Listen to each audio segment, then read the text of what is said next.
Gio Santissima panalo sa Japan via TKO sa round 6. May bago na siyang kartada ngayon na 26 wins, 22 knockout, may 8 talo. Nakalaban niya si Narumi Yukawa na may bagong kartada na 8 wins, 7 KOs, may 4 na talo na.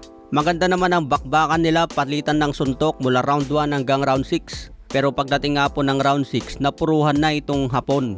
Hindi pa man bumabagsak itong Hapon, inawat na agad ng referee. Ito yung sinasabi natin mga tol na dapat stricto ang referee sa Japan.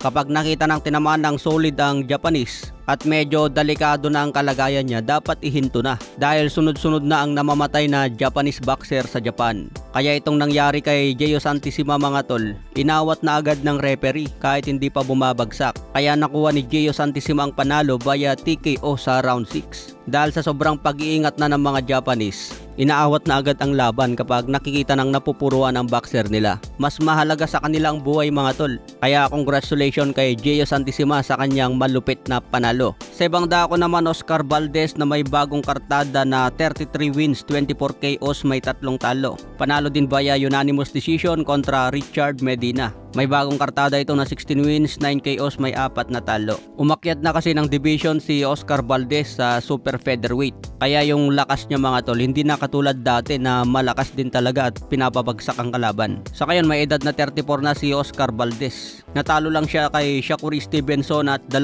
beses natalo kay Emmanuel Navarrete. Malupit din itong si Oscar Valdez mga tol, lalo na nung lumalaban pa yan sa featherweight. Pero dito sa super featherweight, mas mabigat na ang kalaban niya at mas malaki na. Pero nandun pa rin yung skill ni Oscar Valdez mga tol. Pwede pa siyang mabigyan ng big fight o kaya labanan yung mga paakyat pa lang ng mga boksingero. Pwede nga labanan ni Magsayo itong mga tol, si Oscar Valdez. Magandang laban kung si Magsayo ang katapat niya. Matigas din yung nakalaban ni Valdez dito mga tol, si Richard Medina.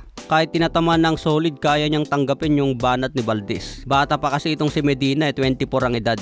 Sa iba pang balita, Canelo Alvarez nakarating na sa Las Vegas para sa public workout niya kay Terence Crawford. Nagbigay nga ng prediction si Michael Jai White mga tol. Kilala nyo naman ito dahil sikat na aktor ito. Sinabi ni Michael Jai White, hindi raw niya nakikita na mananalo si Canelo Alvarez kay Terence Crawford. Tataya daw ng malaki si Michael Jai White kay Terence Crawford. Kahit umakyat si Crawford sa 168 pounds, hindi raw niya nakikita na mananalo si Canelo. Dahil sa skills, lamang daw itong si Terence Crawford. Meron daw siyang kakayahan na lamangan si Canelo sa puntos. Kaya tiwala si Michael Jai White na mananalo siya at pupusta kay Terence Crawford.